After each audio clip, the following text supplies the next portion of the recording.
چاہ رہی ہوں کہ آپ یہ دیکھیں کہ ہم جس زمانے میں ہیں اس میں ہمیں مل کیا رہا ہے، ہمارا مقام کتنا بلند ہو گیا. ہم پریشان ہوتے ہیں کہ ہمارے امام ہمیں نظر نہیں آتے، لیکن آپ دیکھیں کہ ہمارا مقام کیا ہے، کہ امام کی غیبت میں ہم امام پہ جب ایمان رکھتے ہیں تو ہمارا رتبہ کیسا ہے.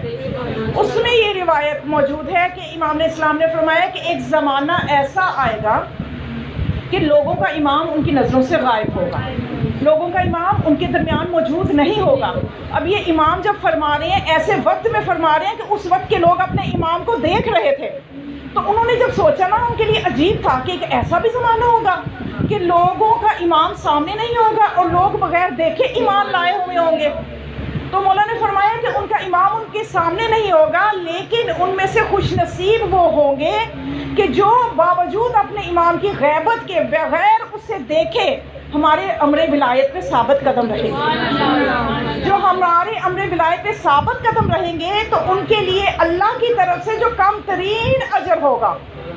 توجہ کیجئے، میں نے تو جب یہ روایت پڑھی میں حیران ہو گئی کہ بھئی یہ کم ترین اجر ہے، تو پھر ہمیں اپنی مزید اپنے پہ توجہ کرنی چاہیے کہ ہم تو کتنا کچھ حاصل کر سکتے ہیں، کتنا کچھ کما سکتے ہیں، بجائے اس کے کہ ہم مایوسی میں لے کے ہمارے امام نظر نہیں آتے ہاتھ پہ ہاتھ رکھ کے بیٹھ جائیں.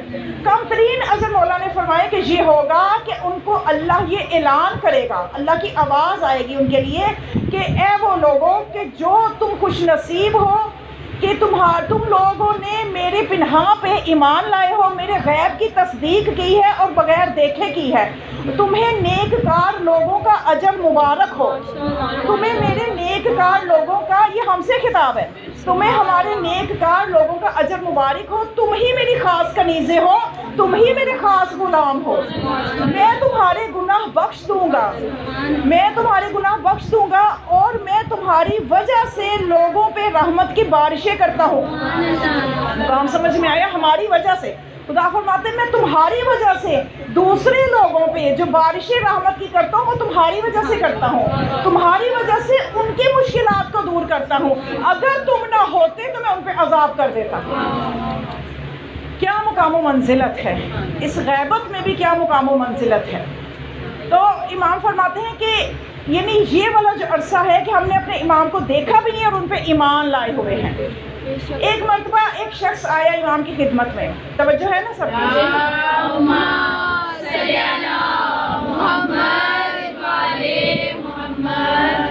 اب دیکھیے امام بے شک ہماری نظروں سے غائب ہیں لیکن ہمارے عقیدوں سے غائب نہیں ہیں، ہمارے قلب سلیم سے غائب نہیں ہیں، ہمارے دلوں سے غائب نہیں ہیں، ہماری روح سے غائب نہیں ہیں. آج بھی ہم اپنی روح کی تربیت کر لیں تو ہم اپنے امام کو دیکھ سکتے ہیں، دیکھنا کوئی مشکل بات نہیں ہے. تو اب امام علیہ السلام جو ہے وہ بے شک موجود ہیں. اب ایک شخص جو ہے نا وہ امام کی خدمت میں آیا، آگے کہتے ہیں یبنا رسول اللہ، رسول خدا کے درمیان اور حضرت عیسیٰ کے درمیان جو ہے 571 سالوں کا وقفہ ہے. عیسائی اس وقفے کو شاید 600 سال کہتے ہیں، لیکن ہماری کتابیں 571 سال کہتی ہے، کوئی 500 سال کہتی ہے. بہرحال اتنا عرصہ ہے. اتنے عرصے میں کوئی نبی نہیں ہے، کوئی امامت کا سلسلہ بھی نہیں ہے، نہ کوئی وصی ہے حضرت عیسیٰ کا. تو وہ کہنے لگا کہ اتنے عرصے میں وہ جو لوگ دنیا سے گئے، انہوں نے نمازیں پڑھی، عبادتیں کی، ان کا کیا بنے گا؟ وہ کس بنا پہ جنت میں جائیں گے؟ وہ کس کی ہدایت میں تھے تو جنت میں جائیں گے؟ ان پہ حجت کیا ہے؟ تو مولا نے فرمایا کہ اتنے عرصے میں جو کوئی اس دنیا سے گیا وہ لاکھوں کی تعداد میں لوگ ہوں گے نا جو گئے ہوں گے. تو فرمایا کہ جو حضرت عیسیٰ تھے وہ یہ اعلان کر کے گئے تھے کہ سیاتی بعدی اسمہ احمد، میرے بعد عنقریب وہ آئے گا جس کا نام احمد ہوگا، اور جو اس عقیدے کے ساتھ عمال کرتا رہا، جو اس عقیدے کے ساتھ عبادتیں کرتا رہا اور دنیا سے چلا گیا تو وہ با ایمان گیا اور جنت میں گیا.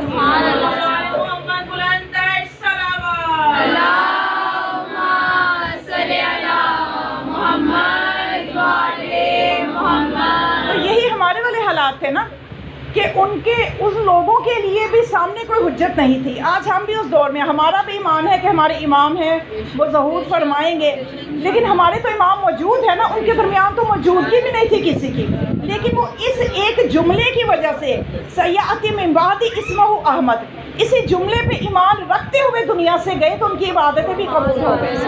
تو ایمان کی غیبت جو ہے نا، اس کو برداشت کرنے کے لیے بھی انسان کی معرفت بلند ہونی چاہیے. جب حجت خدا کچھ دنوں کے لیے بھی غائب ہو جائے تو امت کا حال برا ہو جاتا ہے. حضرت موسیٰ کوہ طور پہ چند دنوں کے لیے گئے تھے، پیچھے سے ان کی امت نے کیا کیا تھا؟ یہودیوں سے حضرت موسیٰ کی 40 دن کے لیے غیبت برداشت نہیں ہوئی. اور اپنا مقام سمجھیے کہ آج 1200 سال ہو گئے، تو اس کا مطلب کہ جو چند دن بھی اپنی حجت کی غیبت کو برداشت نہ کر سکے وہ یہودی صفت ہے. بے شک. اور جو 1200 سال بھی گزر جائے اسی در سے متمسک رہیں، اسی در پہ بیٹھے رہیں، اسی امام کا انتظار کرتے رہیں، وہی شیعان حیدر کرام کہ جو اپنا در نہ بدلے، اپنا عقیدہ نہ بدلے، اسی امام کے انتظار میں زندگی گزارے.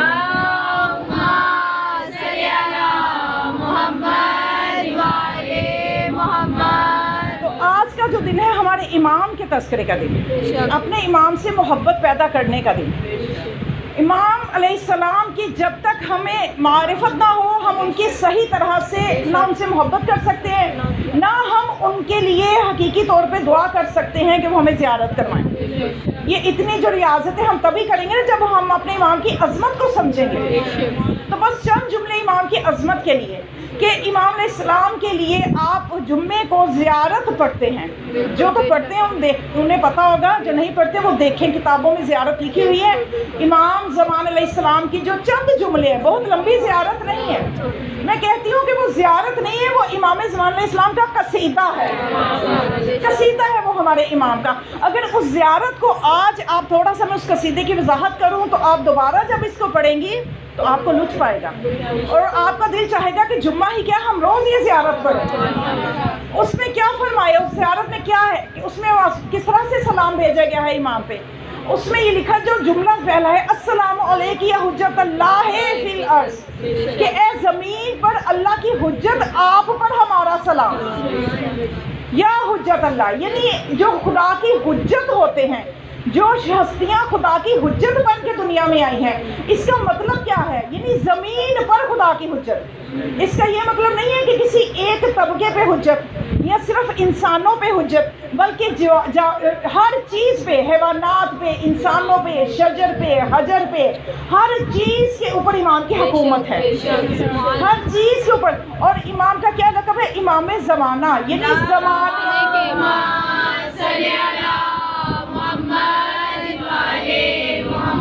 جہاں جہاں زمانیات ہیں وہاں وہاں امام زمانہ علیہ السلام. تو زمین پر حجت ہے. اور جو امام زمین پر حجت ہوگا، جو انسانوں پہ بھی حجت ہے، جنات پہ بھی حجت ہے. کہتے ہیں نا السلام علیکہ یا امام الانس والجان، یعنی وہ امام جنوں کی بولیاں بھی جانتا ہوگا، انسانوں کی بھی جانتا ہوگا، پرندوں کی بھی جانتا ہوگا. آپ تاریخ اٹھا کے دیکھ لیجئے، کوئی آپ کسی مسلک کی تاریخ اٹھا کے دیکھ لیجئے، جہاں ہمارے اماموں کا ذکر ہوگا مجھے وہاں سے کوئی ضعیف سی روایت بھی اٹھا کے دکھا دیجئے کہ کبھی امام کے پاس کوئی شخص ہمارے کسی بھی امام کے پاس مسئلہ لے کے آیا ہو اور امام نے کہا ہو کہ میں تمہاری زبان نہیں جانتا، پہلے میں کسی ٹرانسلیٹر کا انتظام کر لوں، یا امام نے کہا ہو کہ ٹھہرو میں ذرا کوئی کتاب اٹھا کے دیکھ لوں، یا امام نے کہا ہو کہ مجھے ذرا سوچنے کی مہلت دو. ثابت کر دے یہ دنیا ثابت کر دے.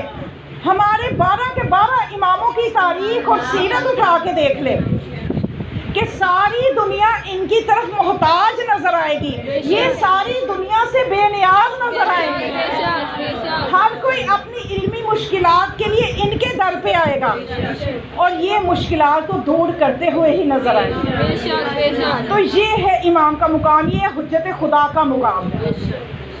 پھر اس کے بعد ہم اگلا جملہ یہ کہتے ہیں السلام علیکہ یا عین اللہ فی خلقہ، اے مخلوق خدا پر اللہ کی آنکھ آپ پر سلام. عین اللہ، اللہ کی آنکھ. اللہ کہاں کہاں نہیں دیکھ سکتا، کوئی چیز اللہ کی نظروں سے غائب نہیں ہے. یہ ہستیاں عین اللہ کے مقام پہ ہیں. اور دیکھیے خدا نے اپنی معرفت ہی ان کے وسیلے سے کروائی ہے۔ خدا کی جتنی صفات ہیں اگر ان صفات کو سمجھنا ہے تو ہم خدا کو تو دیکھ نہیں سکتے، تو خدا نے ان ہستیوں کے ذریعے بتایا ہے کہ مجھے سمجھو میری صفات کیسی ہیں، اور جب تمہیں ان کی صفات سمجھ میں آ جائیں گی تو پھر تمہیں مجھے اللہ کی صفات سمجھ میں آئیں گی۔ تو یقین کیجئے کہ ابھی ان کی صفات ہی سمجھ میں نہیں آئیں۔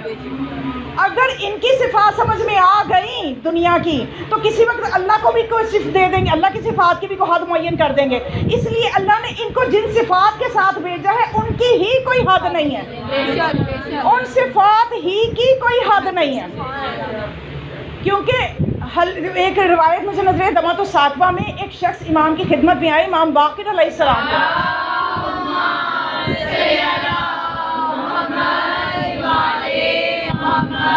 آ کے کہتے ہیں کہ مولا امام کی حد کیا ہے، مولا امام کی حد کیا ہے؟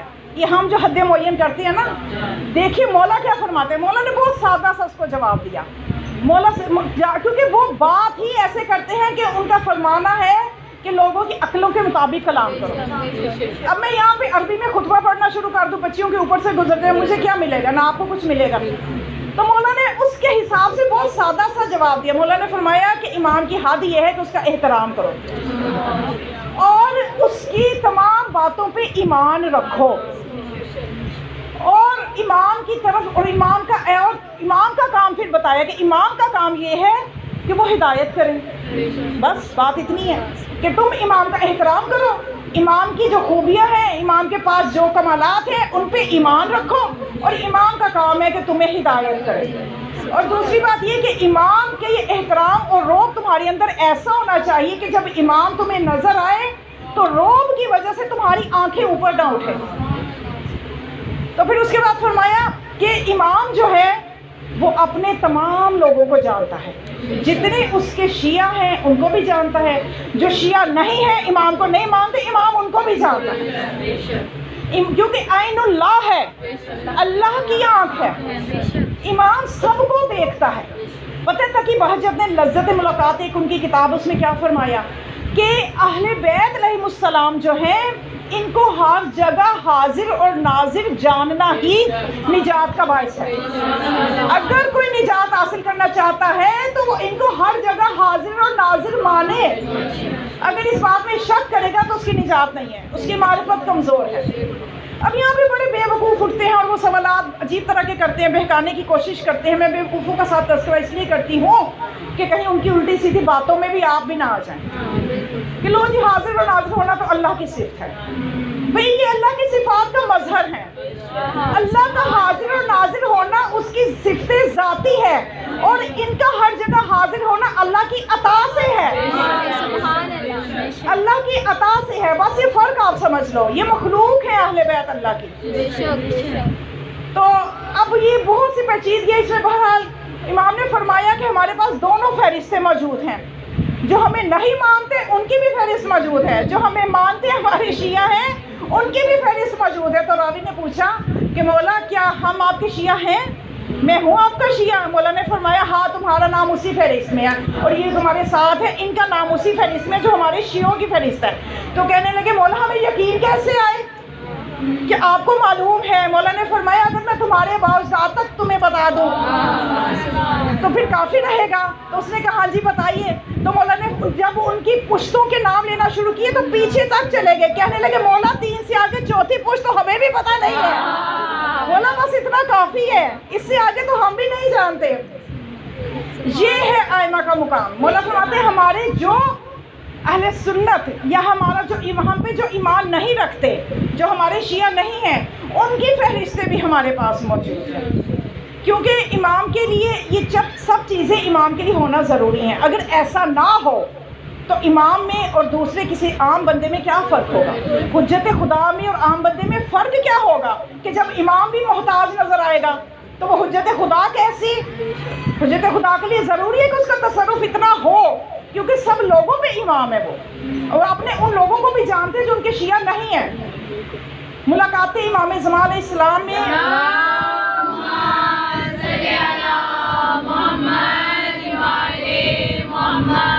امام علیہ السلام کی ایک کتاب ہے سید حسن ابتہی نے وہ کتاب لکھی ہے ملاقات با امام زمان علیہ السلام. اس میں یہ واقعہ درج ہے کہ ایک شخص تھا معمر الشمس شیعہ تھا. اس نے ایک علاقہ جو تھا وہ علوی سادات کے لیے مخصوص کیا ہوا تھا. وہاں صرف سادات، جیسے آج بھی آپ دیکھیں کہ علاقہ ہے ادھر کیا اس کو کہتے ہیں، آپ جائیں نا ادھر چندرائے روڈ سائڈ پہ تو سادات کے لیے ایک ہے وہاں پہ علاقہ سب. اسی طرح سے اس نے بھی ایک سادات کے لیے علاقہ وقف کیا ہوا تھا. تو اس کا جو انتظام تھا وہ ایک شخص کے پاس تھا، اس کا نام تھا ابن خطیب، اور وہ بھی مومن تھا. اور اس کے علاوہ کافی لوگ، ظاہر ہے کہ علاقہ جب سپرد کیا تو کچھ اور لوگ بھی وہاں انتظام کو سنبھالتے تھے. ان میں ایک شخص تھا، اس کا نام تھا عثمان. وہ بھی وہاں پہ کام کرتا تھا، وہاں کے کام کرنے والوں میں تھا، امور سنبھالنے والوں میں تھا. اب یہ جو عثمان تھا اور ابن خطیب تھا، اب یہ عثمان جو تھا یہ تعصب رکھتا تھا، یہ ناصبی تھا، یہ شیعوں سے تعصب رکھتا تھا. لیکن بہرحال جس مجبوری کے لیے بھی اس کو رکھا ہوا تھا وہاں کام کے لیے. تو یہ جو ابن خطیب تھا اور یہ عثمان تھا، ان کی آپس میں ہر وقت بحث رہتی تھی، ہر وقت بحث رہتی تھی. ایک دن ابن خطیب نے تنگ آ کے یہ کہا کہ چلو تو ایسا کرتے ہیں، تم جو نہیں مان رہے، حق تمہاری سمجھ میں نہیں آ رہا، تو ایک کام کرتے ہیں، میں اپنی ہتھیلی پہ پنجتن پاک کے نام لکھتا ہوں، تم اپنے ہاتھ میں اول دوم ثالث ان تینوں کے نام لکھو. سمجھ گئے نا؟ یہ ویڈیوز میری یوٹیوب پہ بھی جاتی ہیں، اس لیے جتنا ہو سکے گا میں آپ کو بتا دوں گی. اپنے تینوں خلفاء کے نام لکھ دو اور ہمارے دونوں ہاتھوں کو کوئی بندہ باندھ دے اور ہم آگ میں سے اپنے ہاتھ گزاریں گے.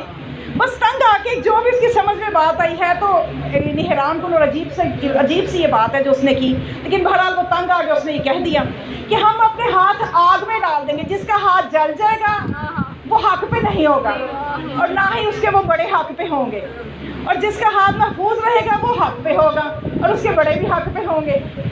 تو اس نے وہ عثمان نہ مانا. اب دیکھیں نا، جس کو حق پہ جو ہوتا ہے اس کو کیا ڈر.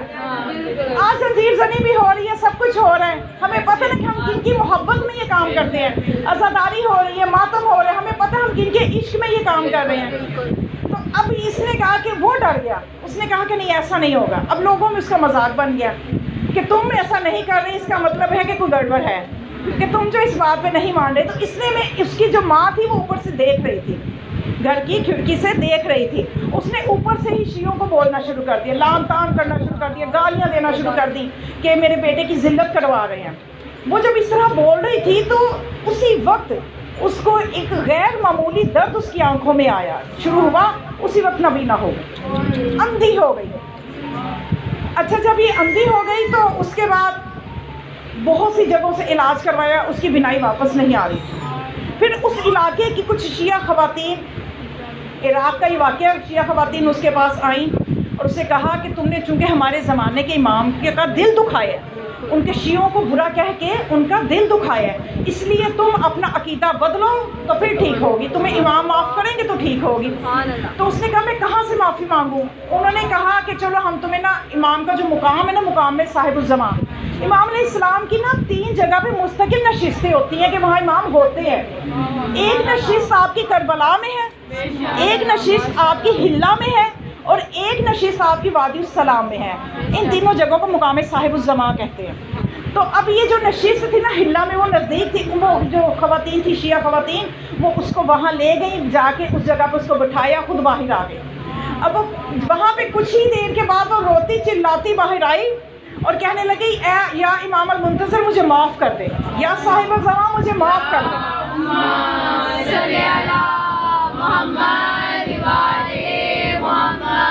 یہ واقعات اس لیے ہوتے ہیں کہ ہم اپنے امام پہ اپنے یقین کو محکم کریں. تو اب وہ جو عورتیں تھیں انہوں نے پوچھا تمہارے ساتھ ہوا کیا؟ وہ کہنے لگی کہ میں وہاں پہ جا کے گریہ کرنے لگی، رو رہی تھی کہ مجھے معافی مل جائے اللہ سے، کہ اتنے میں نے ایک نور وہاں پہ دیکھا، نور دیکھا. اور پھر اس کے بعد ایک ایسا باروب مرد وہاں پہ تھا نور کے اس حالے میں. تو انہوں نے جب میں نے معافیاں مانگی تو انہوں نے میرے لیے دستے دعا بلند فرمائے تو میری بینائی ٹھیک ہو گئی. اور میں نے ان کی قدم بوسی کرنا چاہی تو انہوں نے فرمایا کہ جو وہ خواتین باہر ہیں ان کو جا کے اس واقعہ سے آگاہ کرو، اور پھر وہ وہاں سے چلے گئے. تو اب وہ کہتی کہ مجھے ان کے صدقے سے ملی ہے اور یہ شفا ملی. اور میں نے جب ان سے پوچھا تھا کہ آپ کون ہیں تو انہوں نے کہا تھا میں حجت ابن حسن امام صاحب الزمان ہوں.